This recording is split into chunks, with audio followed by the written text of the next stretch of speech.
Lepo pozdravljene, spoštovane gledalke, spoštovani gledalci in dobrodošli v oddaji Vroča tema v podkastu na spletnem portalu domovina.je. Napoved vlade Roberta Goloba novele zakona o zdravstveni dejavnosti, ki naj bi dokončno razmejila in ločila tako imenovano javno in tako imenovano zasebno zdravstvo, je na noge dvignila kompletno zdravniško stroko, pa tudi del javnosti, ki se boji, da to pomeni konec zdravstvenega sistema, tudi precej kritik iz politike, celo z obeh polov, da to vodi v privatizacijo slovenskega zdravstva, ampak predsednik vlade vztraja, da je potrebno zdravstvo urediti na način, kot so si to zamislili in zapisali v koalicijsko pogodbo.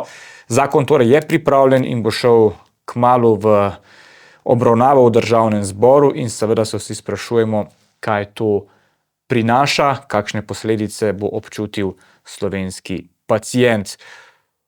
Tema, ki bo še vroča v prihodnjih dneh, in z nami je predstavnica organizacije mladih zdravnikov, ki so izrazito kritični do napovedi Golobove vlade, gospa Polona Gams-Brulj, sicer doktorica medicine, specializantka anesteziologije, tudi zaposlena pri koncesionarju, pri kirurgiji Bitenc.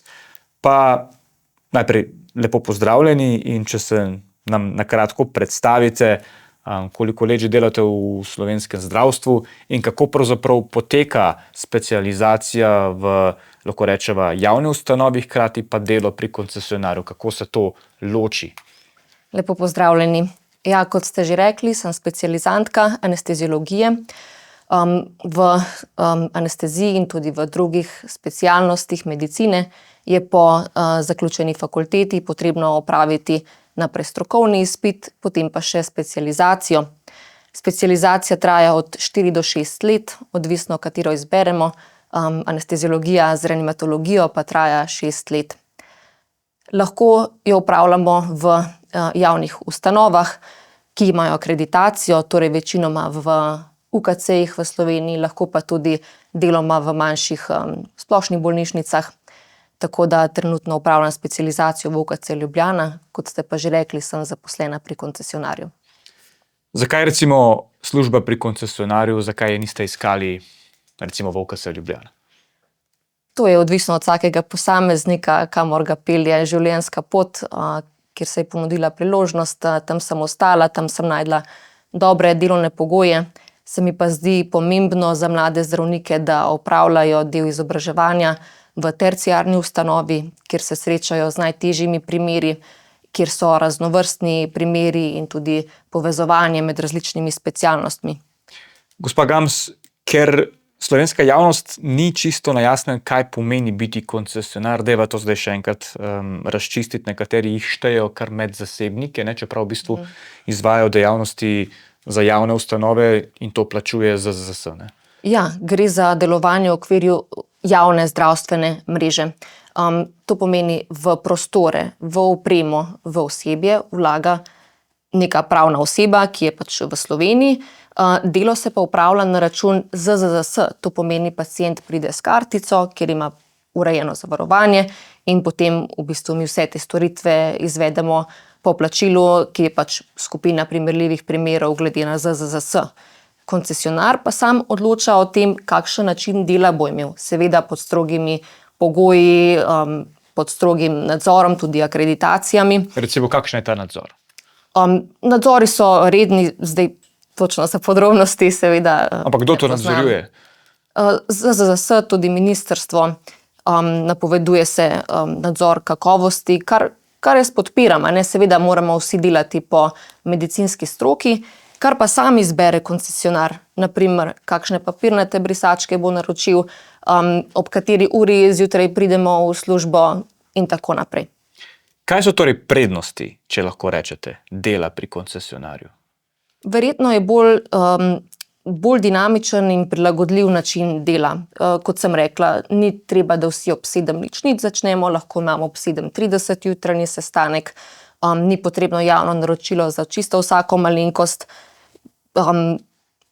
in tako naprej. Mogoče tudi manjši tim, kjer smo sodelavci bolj povezani med sabo, se bolje poznamo, tudi tako neka toplina.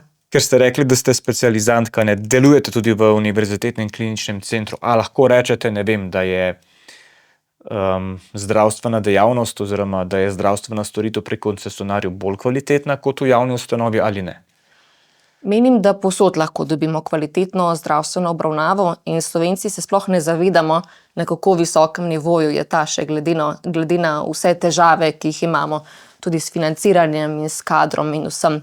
Ampak pacienti mi povejo, ko pridejo dejansko v obravnavo, da so izredno zadovoljni, da sploh niso verjeli, da je v Sloveniji takšna oskrba in ne glede na to, ali so pri koncesionarju ali v javni ustanovi, pomembni so ljudje, ki delajo. Zdaj, ta novela zakona, o kateri sva govorila v uvodu, naj bi omejila tudi koncesionarje. Ne?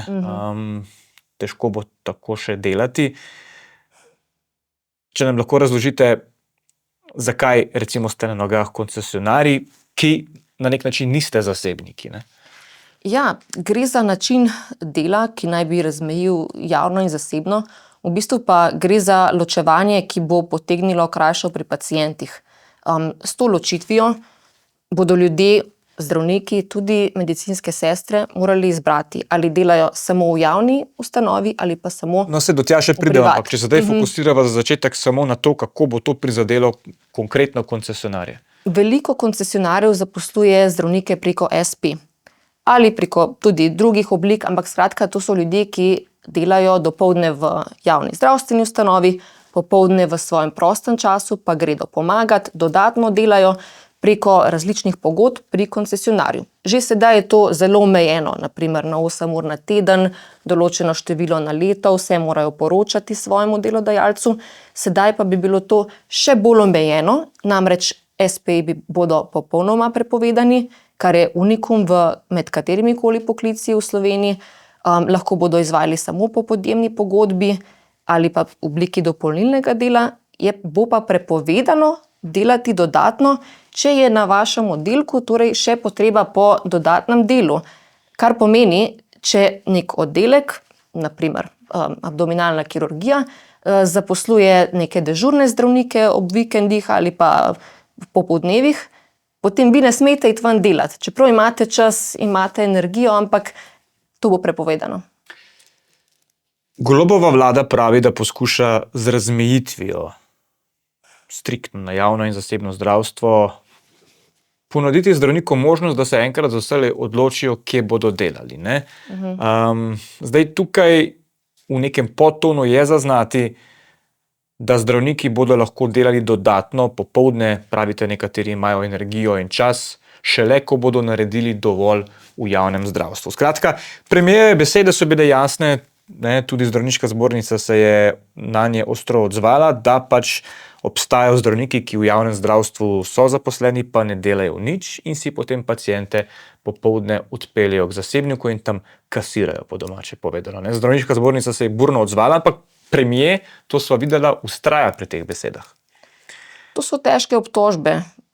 Tudi mladi zdravniki smo javno pozvali, naj najdejo te osebe, naj jih poimenujejo in ovadijo za malomarno delo. Menim, da takih oseb ni, ki ne bi delale v svojem dopoldanskem času, ampak da vsak po svojih zmožnostih in po svoji vesti opravlja delo. Seveda pa, če to tako obstaja, naj ga pa prijavijo. Mislim, da take obtožbe niso na mestu in samo spodbujajo nejevoljo in pa tudi nasilje nad zdravstvenimi delavci. Premier je rekel, da so pacienti, ki so spregovorili o tem, zanimivo je, da v njih zdravniška zbornica nič ne ve, ne, tudi ob to so se obregnili, češ, da je zaskrbljujoče, da v teh primerih, ki ne bi obstajali, a jih ni nihče nič obvestil. Skratka, da niti ne morejo ukrepati, če zanje ne vedo. Zakaj mislite, da je premier izvedel prej kot zdravniška zbornica? Ne vem, saj pravim, da jaz takih primerov ne poznam. In tako kot v vsakem poklicu, ne bo to sankcionirano, če je to res. Kolegi, ki jih jaz poznam, vsi delajo vestno, opravljajo svoj poklic in ne poznam nikogar, ki bi dopoldne samo sedel in čakal, da mine 8 ur, sploh pa ne nikogar, ki bi, ne vem, skratka. Zdaj ne, zdi se, da se krivda na predolge čakalne vrste vali na zdravnike v javnem zdravstvu, ki popoldne potem delajo še pri zasebnikih ali pa so povezani tako ali drugače s koncesionarji. Skratka, da preden se odločijo za popoldansko dejavnost, naj podelajo te dolge čakalne vrste. To je na nek način sporočilo Roberta Goloba, vsaj tako se zdi. Ne? Ja, v bistvu me zanimajo podatki, ali so opravili kakšno raziskavo, ali so naredili analizo, koliko vpliva količina dopoldanskega dela na čakalne vrste oziroma na popoldansko delo. Če bi imeli neke podatke, da je temu res tako, potem bi verjeli celotni mantri tega novega zakona. Ampak to ne obstaja. Prav tako so vprašali ministrico, kakšna bo posledica tega zakona, ali imajo kakšne vizije, izračune za prihodnost, naj bi dejala, da ne vedo. Tako da mislim, da poskusi v našem krhkem zdravstvenem sistemu niso zaželeni. A je plača zdravnika v javnem zdravstvu dobra po vaše? Se da preživeti samo z delom v javnem zdravstvu? Zdaj, če bo potrebno izbrati, ne? Kaj ti zdravniki pravijo, večina se bo odločila za zasebno zdravstvo. Je to zaradi denarja ali je to tudi, kot ste sami rekli, zaradi boljših pogojev dela? Delo v medicini je izredno odgovorno delo, težko in specifično. Zato, da nekdo pride do poklica zdravnika, mora se učiti celo življenje, imeti izjemen uspeh v šoli, 6 let medicinske fakultete, 4 do 6 let specializacije in še potem mora biti sposoben izrednega umskega dela, integritete, ogromno podatkov o enem samem bolniku, da ga lahko učinkovito vodi in zdravi in pripelje do pozitivnega rezultata. In kar ljudje morda ne vejo, je koliko je v to vložene energije, truda in tudi v bistvu osebnosti. To je način življenja, to ni samo nek poklic, ki ga lahko opravljamo od ure do ure. In to bi moralo biti pošteno plačano. Problem je v tem, da se bližamo neki uravnilovki, ko poklici, kjer ni te velike odgovornosti, kjer z minimalno napako ne bo cena življenja, so zelo podobno plačani. In mislim, da to tudi najbolj moti večino zdravnikov, da se ne počutijo cenjeni kljub naporom, ki jih vlagajo v svoje delo. Kaj je glavni razlog, da se zdravniki poleg dela v javnih ustanovah odločijo še za delo pri privatnikih? Zaradi tega, ker si želijo ponuditi svoje storitve več ljudem. In s tem več zaslužiti? Ne bi rekla, da je zaslužek glavna stvar. Je ena od stvari, sigurno imajo ljudje kredite, imajo družino, je treba plačati položnice, ampak mislim, da je to skupek vseh stvari. To, da lahko ti svoje znanje v prostem času ponudiš po svojih pogojih, je to nekaj v bistvu neprecenljivega. Vsak si želi tudi mogoče delati kot svoj šef, si določati od kdaj do kdaj bo delo, kakšne barve bo ordinacija, si izbrati svojo administratorko in tako naprej. Ampak gospa Gams-Brulc, premier Golob pravi, pa se to boste zdravniki lahko delali. Izberite in pojdite med zasebnike. In s tem onemogočati vsem pacientom, ki bi pa radi prišli preko javnega. Profesor Ahčan, na primer, se je izpostavil in je povedal, da on žal ne bo ostal v javnem, ker je izbral zasebni sektor. To pomeni, vsi pacienti, ki so bili deležni njegove vrhunske kirurške oskrbe, bodo potem v javnem ostali brez. Kdo bo pa po noči oskrbel hudo poškodovanega opečenca, rekonstruiral poškodbo roke 14-letnemu fantu, ki mu je petarda eksplodirala in tako naprej. Pa to ni on sam. Takih je ogromno primerov. Zato, ker ljudje v trenutnem sistemu, ki ne razdvaja, kvečjemu premalo spodbuja delo, ljudje že zdaj na etični pogon oziroma iz vzgiba delajo na primer 60% v javnem sektorju, medtem ko pa večina ostalega dela pa pač v popoldanskem času ali privat sektorju. Ja, dejali ste nekdo, ki se celo življenje izobražuje, ki je študiral, se učil in ima možnost ponuditi svoje znanje tudi v popoldanskem času pod svojimi pogoji. To bi mu bilo s tem zakonom onemogočeno. Najprej mi povejte, recimo čisto konkretno, koliko let dela in študija je že zdaj ta hip za vami in koliko ga je še pred vami, da boste lahko rekli, da sem pa izkušena zdravnica? Bi morala izračunati, ker je to kar veliko let. Po po maturi 6 let študija, pol leta pripravništva, 6 let specializacije in potem še 5 let po specialističnem izpitu smo v bistvu mladi zdravniki. Tako da šele kasneje se lahko šteješ za konzultanta, višjega zdravnika specialista.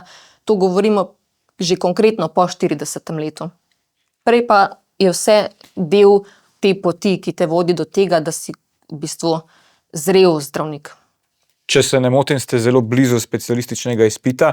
Ko ga opravite, a ste potem že samostojen pri vsem ali enostavno še vedno potrebujete ob sebi izkušene starejše kolege?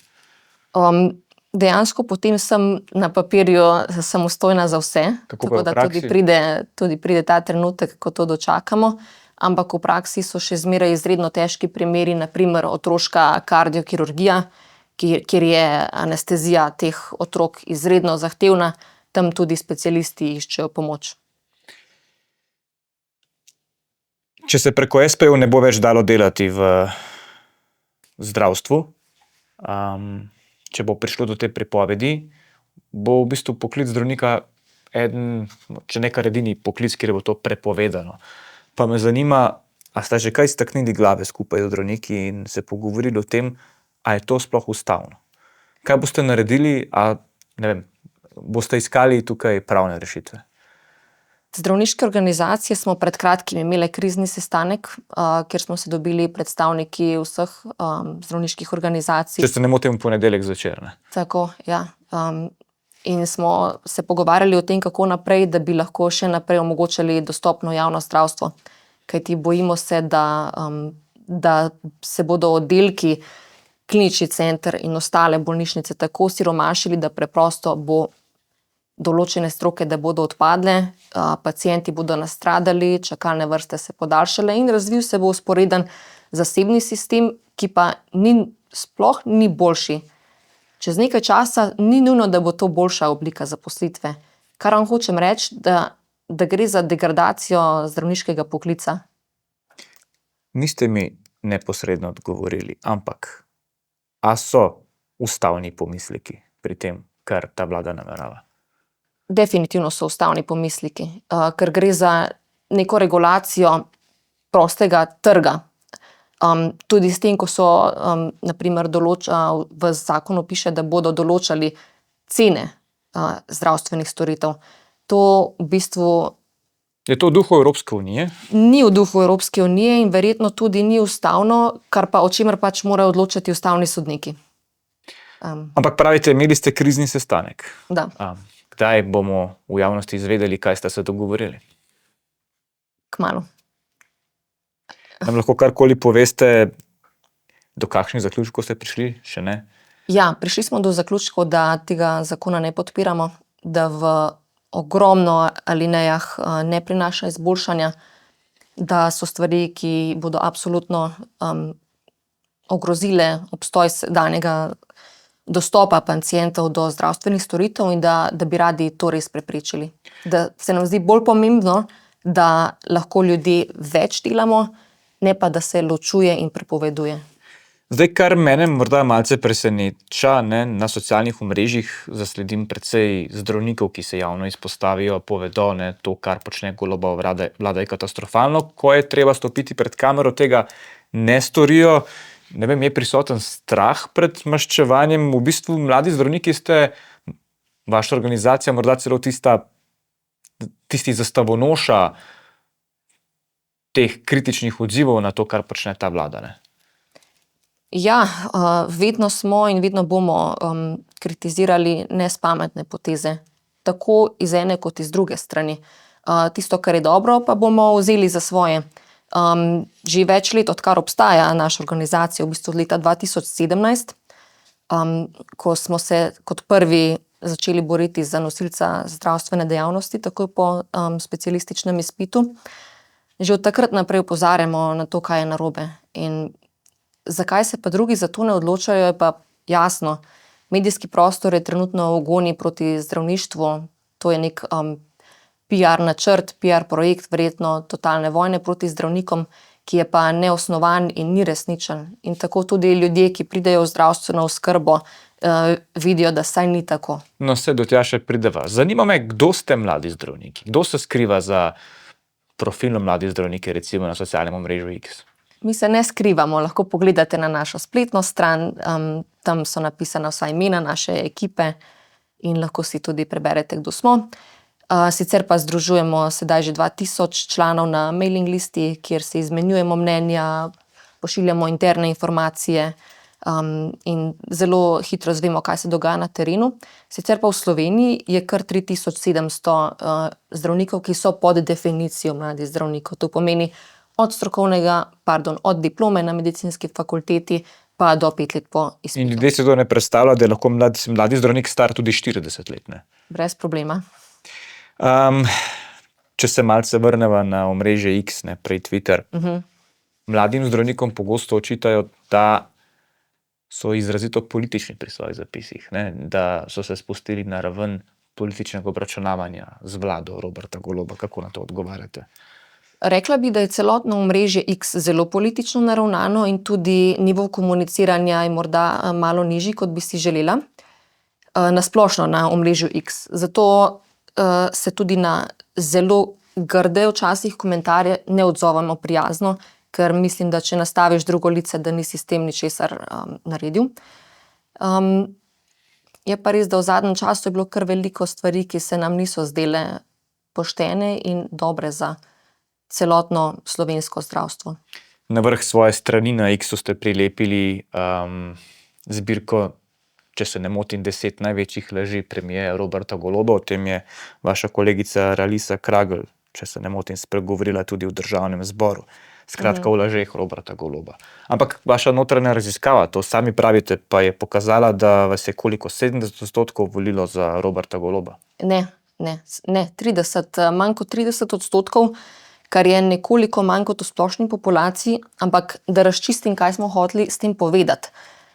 Na začetku smo tudi mi verjeli obljubam in da bomo plesali in se imeli res dobro. Ampak s čim vas je prepričal Robert Golob? Ne, napovedoval je pred volitvami višje davke in ureditev javnega zdravstva na način razmejitve. Saj to je vse bilo napovedovano. To vsak volilec zase ve. Vsak volilec zase ve, mislim pa, da bi se sedaj struktura precej spremenila. Moram povedati, da je trenutno stanje na naših komunikacijskih omrežjih kar jezno, divje, završalo je med zdravniki, komentarji so od obupanih do izigranih, ljudje so žalostni, razmišljajo o tujini, o umiku, ne vem kaj, ampak a veste, tudi vsak ne mora iti v tujino, a ne, imamo družine, smo ljudje in to so res take osebne zgodbe, ki te prizadanejo in te hkrati še bolj spodbudijo k temu, da si dejaven tudi na družbenih omrežjih in da opozarjaš na nepravilnosti. Od sredine januarja traja zdravniška stavka, je Tako je. najdaljša v zgodovini, ampak kje so zdaj pogajanja, na mrtvi točki, kaj počne Fides? Pogajanja, ne vem, kje so, jaz nisem v pogajalski skupini, to ve sindikat Fides, ki je to stavko začel, sicer zelo obetavno, ampak potem nekako niso bili uspešni v svojih namerah. Morda so premehko vodili to stavko. Za nazaj seveda je lahko biti general, ampak mogoče bi že prej morali neke trše prijeme uporabiti. Kar pa sedaj je pripeljalo do neke razvodenelosti stavke. In s to odločbo, s katero so omejili praktično vsako pravico do stavke, so iz sindikata naredili brezzobega tigra, ampak vedno so še možnosti stopnjevanja. In če bodo ljudje zelo jezni, niso izključene. Ampak ne, vi imate ta problem, ampak hvala Bogu, da ga imate, ne, zavezani ste Hipokratovi prisegi. Ja. Torej, stavka v bistvu v praksi niti ni mogoča. Ne. Je. Na kakšen način bi se lahko po vaše ostreje vodila? Pač vi morate delati, ne, če so pacienti življenjsko ogroženi. Ne. Seveda nikoli ne bi zavrnili pomoči, kakor je bilo napisano v prejšnjih stavkovnih pogojih, da se pomaga vsem nosečnicam, otrokom, starostnikom, urgenca in tako naprej. Ne? Niso pa vsi pregledi nujni, da morajo biti narejeni isti dan. Sami ste rekli, vlada pelje PR-ovsko medijsko vojno proti zdravnikom. Zdravstvena ministrica je najela zunanjo agencijo, ne, da ji pri komuniciranju pomaga. A je njihova namera uspela, po vaše? A so uspeli narod obrniti proti zdravnikom? Menim, da ja. Menim, da imajo izredno uspešno medijsko kampanjo gledano iz njihove strani. Za nas je pa to pogubno. Mi smo v Sloveniji unikum med evropskimi državami.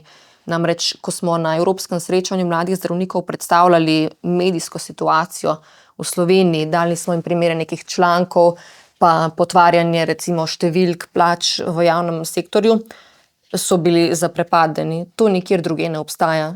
To je samo v Sloveniji, ker očitno to neka agenda, propaganda proti zdravnikom in tudi drugim intelektualcem.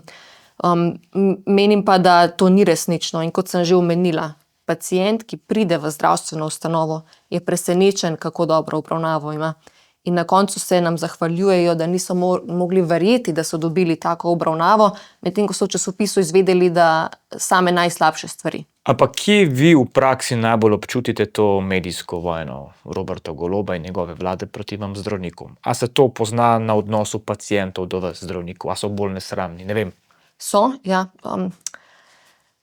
Tako bom rekla. Prišli smo do trenutka, ko je v družbi človeku nerodno povedati, da je zdravnik.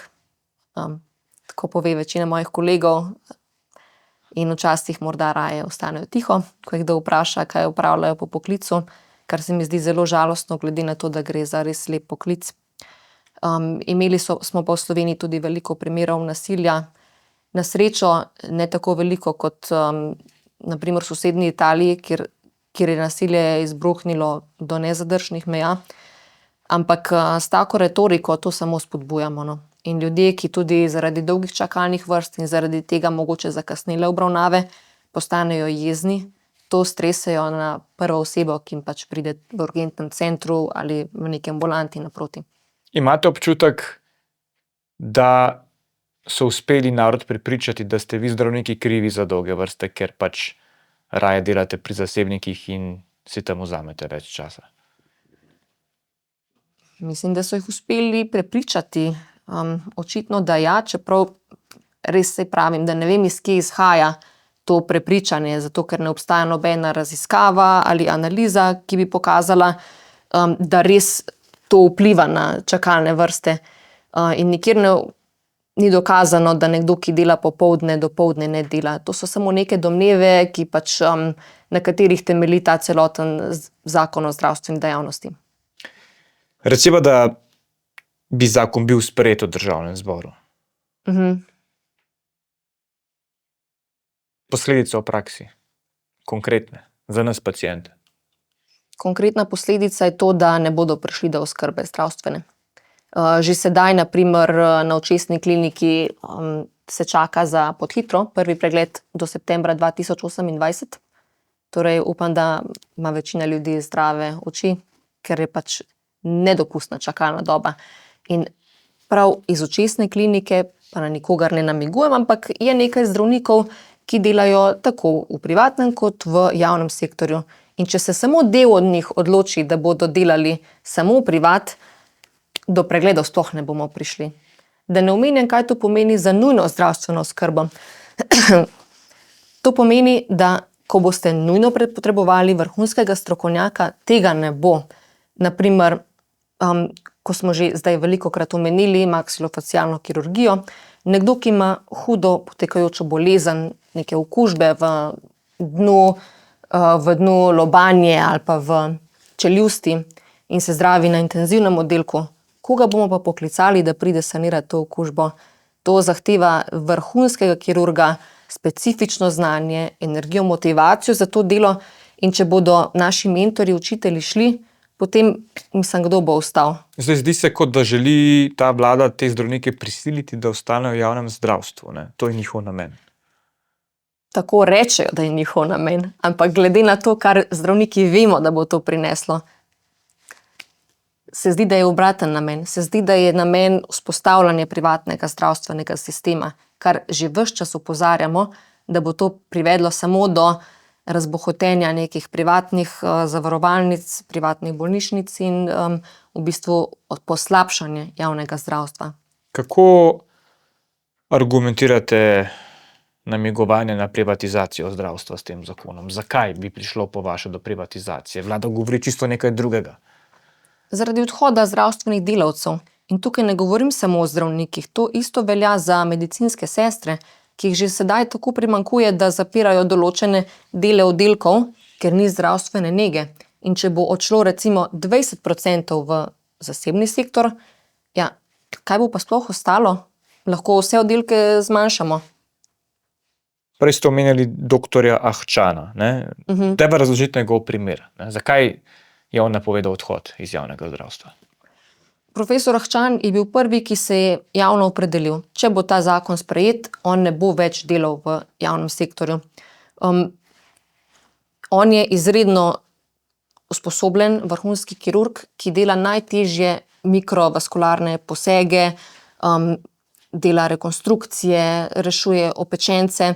Torej zelo specifično delo, ki ga ne zna kar vsak. Torej, če posplošim, neke vrste plastičen kirurg. Ja, plastičen, ampak ne samo estetski, da ljudje mogoče ne poznajo tega, torej dela vse mogoče posege, ki niso samo zgolj estetski. In se je opredelil, da pač ne bo potem delal, če mora nekaj izbrati, je izbral tam, kjer bo imel boljše delovne pogoje, kjer je bolj ugodno za njega, kjer mogoče lahko izbere, kateri delovni čas bo imel, ne rabi dežurati. In kaj njegov odhod pomeni v praksi?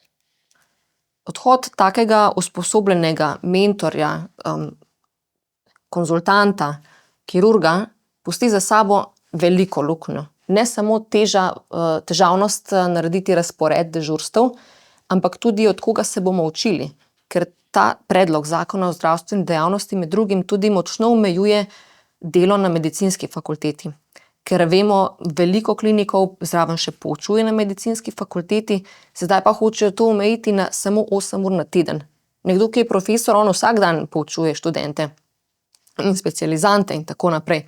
In kot sem rekla, zdravniški poklic je odvisen tudi od starosti. Nekatere stvari preprosto pridejo z leti in se jih učimo iz primerov. In če odide tista generacija najboljših, torej ki verjetno sedaj imajo že neke ustaljene zasebne prakse, kjer lahko dodatne paciente pogledajo, ustvarijo več pregledov in tako naprej, tisti bodo odšli, ker mladi zdravniki, kot smo mi nimamo izbire. Specializacijo je treba opraviti v javni zdravstveni mreži in tudi na začetku verjetno kdo zaradi izkušenj ostane v javnem sektorju. Nekdo, ki je pa že izdelan kirurg, 45 let star, pa se bo odločil za tam, kjer mu bo v bistvu življenjsko boljše. Pravite, odhajajo naši učitelji. Ja. Kako bo to vplivalo na vaše delo? To bo neposredno vplivalo na moje delo in delo mojih kolegov, ker, kot sem rekla, ne samo razpored dežurstev, ampak tudi koga poklicati, ko pride do zapleta, ko pride do resnih situacij.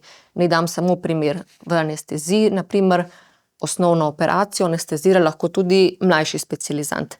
Ampak, če pride do zapleta z hudo alergično reakcijo, kjer je pacient ogrožen in v bistvu lahko umre in ga je treba reanimirati, potem vedno pokličemo nadzornega.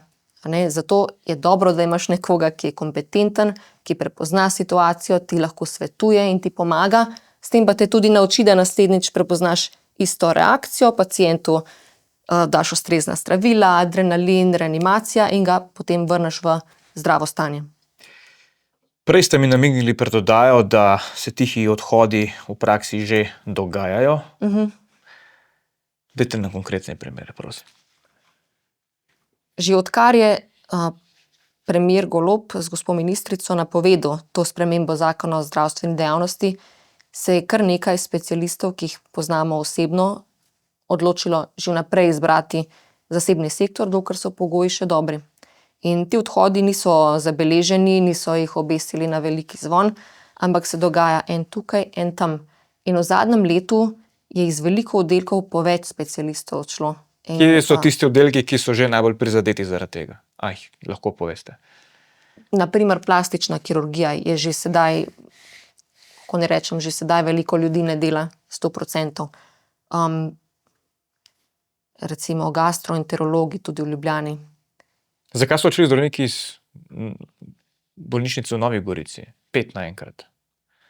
Ja, v bistvu takrat je bila tudi velika gonja proti zdravnikom in delati nekje, ker te popolnoma nič ne cenijo in si podvržen izrednim obremenitvam na že tako podhranjenih oddelkih, potem pač ne boš zadnji, ki bo iz potapljajoče ladje odšel. Jaz mislim, da so se zaradi tega odločili pač iti prej. Še bolj zaskrbljujoče informacije dobivamo v zadnjih dneh. Pediatri odhajajo iz ljubljanskega zdravstvenega doma. Več kot 100 otrok je ostalo brez pediatra. Ne samo to, kar 11 šol je ostalo brez izbranega pediatra. In ti odhodi so skrb vzbujajoči. V Ljubljani je praktično nemogoče dobiti pediatra za svojega otroka v tem trenutku, ampak vlada kar napiše, da je vse v redu. Oziroma beremo novice, odpremo novice in piše, stanje je mirno, je urejeno. Pa vemo, da ni. Vemo, da koliko otrok je brez zdravnika. V nekaterih celo ambulante za neopredeljene ne pokrijejo. Množično se je delil zapis doktorja Saše Rakiča, ki je deloval v UKC Maribor. Tudi odšel med privatnike. Opravičil se je pacientom, ker odhaja. Omenjenega zapisa žal ne poznam. Ampak koliko teh odhodov po vaše, imate interne informacije, se še napovedujejo v naslednjih tednih? Se napovedujejo, ne bi rada špekulirala, ampak mislim, da marsikdo v tem trenutku pri sebi tehta o odločitvi. Rekli ste, kmalu vas obvestimo. Kaj pravzaprav lahko storite po vaše? Nasprotujete temu, to že itak, ampak kaj še lahko storite, da ta zakon ne bi bil sprejet? Ja, upamo, da bo javna razprava, ki bo sedaj potekala 1 mesec. Hvala Bogu so predlog zakona dali po rednem postopku, da bo prinesla neke spremembe, ki bi upoštevale mnenje stroke. Vemo, da je moral iti minister za visoko šolstvo, ker ni upošteval stroke. Pa naj bo še tukaj tako, da ta zakon, da preprosto ne bo šel čez zaradi tega, ker se vsa stroka upre. Mi, ki delamo v zdravstvu, vemo, kaj bo to prineslo in to na glas povemo. Zato ljudi pozivam, da se opolnomočijo, da se pozanimajo, kaj to pomeni in da ne podpirajo stvari, ki so samo floskule, medijsko všečne, ampak ko pa pomislimo, kaj pa to pravzaprav prinese za mene, za mojo družino, to pa ni dobro, a ne? Moramo se boriti v bistvu za tisto zdravstvo, ki nam je še ostalo. Ampak ko se boriš proti tako močnemu nasprotniku, ki je uspel narod prepričati, da so zdravniki posredno zaradi požrešnosti odgovorni za stanje v slovenskem zdravstvu, in ko ljudje stresajo jeze na zdravnike, kot jih recimo na sodnike, ne, kakšne dolgoročne posledice pa to pušča za vaš poklic, ne? Vi ste mlada zdravnica, verjetno se še mlajši od vas obračajo na vas po kakšen nasvet, ne? A opažate, rekli ste, zdaj je kolege že sram priznati, da so zdravniki, ampak kam to vodi? A je resna grožnja, da se mladi več ne bodo odločili za ta poklic? Seveda. Manj mladih se odloča za ta poklic, ker v časopisu preberejo, da to ni v redu, ker se zliva gnojnica dobesedno po določenih zdravnikih, tudi na splošno po posameznikih, in so celotne organizacije, ki ves svoj čas namenijo temu, da nas blatijo, kar menim, da je nemoralno in zelo sporno. Ampak zakaj bi nekdo, ki je mlad, izbral ta poklic, kjer bo delal vse vikende, popoldneve, na koncu pa bo dobil take zapise in objave, ki ga bodo prizadele. Ampak poglejte, gospa Gams-Brulc, vsaka vlada je napovedovala neke vrste zdravstveno reformo, ne? Ta Golobova je zdaj prva, ki se je nekaj konkretno dotaknila. Zdaj seveda govorimo o tem, da je sporno to, kar počnejo, ampak 30 let se pogovarjamo, da je zdravstvena reforma nujna. Vi zdaj temu, kar Golob predlaga, nasprotujete, ampak so spremembe vendarle nujne? Seveda so spremembe nujne, čeprav, ko vidimo te spremembe, mogoče si želimo, da bi kar ostalo tako, kot je. Status quo. Ja, seveda, status quo je boljši kot slabšanje, ampak mnogi predlogi reform, izboljšav so bili podani tako strani zdravniške zbornice, mladih zdravnikov, različnih zdravniških organizacij, pa so vse končale v nekih predalih in se na njih pozabi, takoj, ko se zamenja en uradnik, ki je to prejel svoj e-mail. Tako da predlogi so tudi kompleksni. Nedolgo nazaj smo imeli posvet v državnem svetu, kjer je bilo polno dobrih idej, ampak to se ne upošteva, če ne pridejo iz prave strani ali pa pravega naslova. Predvsem, kar pogrešam pri sedanji vladi, je to, da bi delovali v sožitju s stroko, da bi nekako sodelovali skupaj in šli proti skupnemu cilju. Zdi se pa, da je to samo neko v bistvu všečno medijsko pojavljanje. Ampak ta vlada si je umislila strateški svet za zdravstvo, vodi ga priznan zdravnik, lahko rečemo, dr. Erik Brecelj. Ja, iz katerega strateškega sveta je že mnogo ljudi odšlo z javnimi pismi, da pač tam ne bodo nič dosegli, da se njihovega mnenja ne upošteva in da je ta strateški svet samo neka ograja za njihove ukrepe.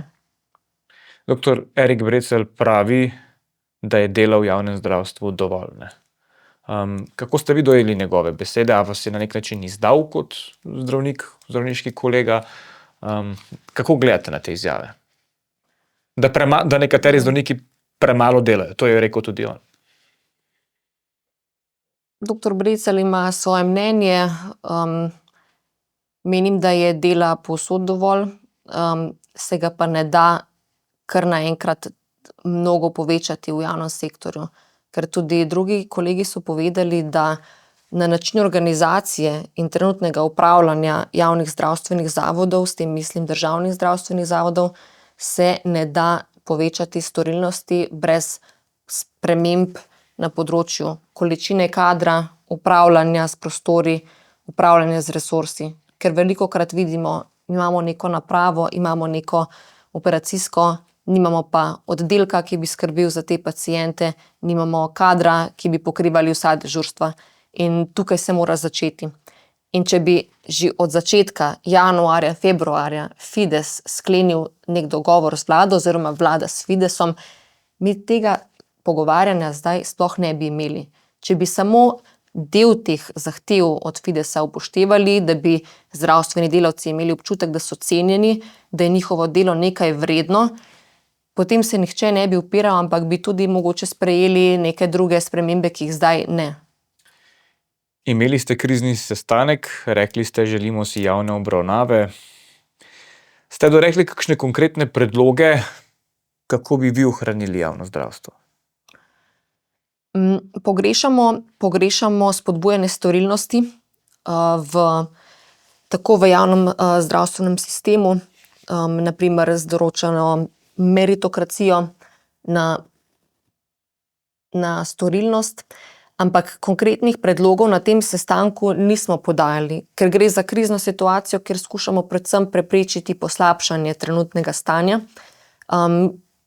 Po pogovoru z zdravniškimi organizacijami se nam zdi predvsem, da je najbolj pogubno to, da bodo omejili mentorstvo in poučevanje mlajših na medicinskih fakultetah in pa da bodo omejili pomoč pri koncesionarjih. Ker marsikateri koncesionar bo zdaj ostal brez nadomeščanja v času bolniških, v času dopustov, bodo imeli izpade, ker ne bodo mogli SP-jevci oziroma kakorkoli iz javnih ustanov priti pomagati. Prav tako je polno dejavnosti, ki jih zdravniki delajo v okviru popoldanske zdravstvene dejavnosti, na primer mrliška ogledna služba, zavarovalniški pregledi, in še mnogo drugih, ki bodo zdaj prepovedane, ker ti ne boš smel upravljati privat dejavnosti. Človek po vsem tem, kar ste danes povedali in kar govorite že nekaj časa, se vpraša, a te besede niso prišle do vlade, a se teh posledic, ki sledijo, ne zavedajo, jih ne slišijo, ne verjamejo. Kako vi to dojemate? Ali preprosto so se odločili, da bodo izpeljali, kar so zapisali v koalicijsko pogodbo, pa tudi, če se vse skupaj sesede? Na to vprašanje težko odgovorim. Izgleda pač, da je to zaradi koalicijske pogodbe, ampak kaj pa si mislijo, pa res težko povem. Vi ste praktično na začetku svoje kariere. Starejši kolegi so odšli na svoje, skrbi pa tudi njih za vas, pa vendarle, kako vi vidite vašo prihodnost? Kaj bi se moralo spremeniti, da bi si zdravniki pa želeli delati in ostati v javnem zdravstvu? Prva stvar bi se moral spremeniti odnos odločevalcev. Morali bi biti bolj spodbudni do vseh zdravstvenih delavcev in ne samo selektivno, kadar njim paše. Neke spodbude uvajati, ne omejevati, ne ločevati dela, pustiti ljudem, da v prostem času na trgu ponujajo svoje znanje, svoje storitve, kajti s trenutnim omejevanjem imamo občutek v bistvu, da diktatorsko omejujejo tudi naše znanje. To je v bistvu lastninjenje našega znanja. Želeli bi si, da je spodbujano to, da ljudje v prostem času, ko bi lahko doma se igrali z otroci, da namesto tega pregledujejo bolnike, omogočajo zdravstvene storitve in tako naprej. A menite, da bo ta zakon res sprejet v Državnem zboru ali se bodo vendarle na koncu potegnili nazaj? Kaj mislite? Nimam sposobnosti videnja v prihodnost, res upam, da ne bo sprejet v takšni obliki. Seveda, kakšna alineja ni slaba, izpostavila sem tiste, ki so škodljive in predvsem tiste bi si želela, da izločijo iz tega zakona. Ampak, čeprav razumem, mladi zdravniki ste bili že zdaj odločni, glasni, ostri, zdaj to lahko pričakujemo tudi od ostalih zdravniških organizacij? Ne samo od ostalih zdravniških organizacij, ampak tudi od zdravništva na splošno. Mislim, da je to res zadnji poziv k temu, da se uprejo tisti zdravniki, katerim bo ta zakon neizmerno posegel v življenje in delo. In prepričana sem, da boste slišali tudi od priznanih specialistov, od zdravnikov, ki posvečajo večino svojega življenja, tudi predvsem javnemu sektorju, da ta ureditev ni v redu. In kot sva rekla, več o tem pravite prihodnji teden in bomo prisluhnili, ko stopite v javnost. Gospa Polona Gams-Brulc, hvala, ker ste bili gostja na Domovini. Hvala vam. Vam pa, spoštovane gledalke, spoštovani gledalci, hvala za pozornost. Slišali smo marsikaj zanimivega, sami presodite, kaj počnejo Golobovi. Nasvidenje.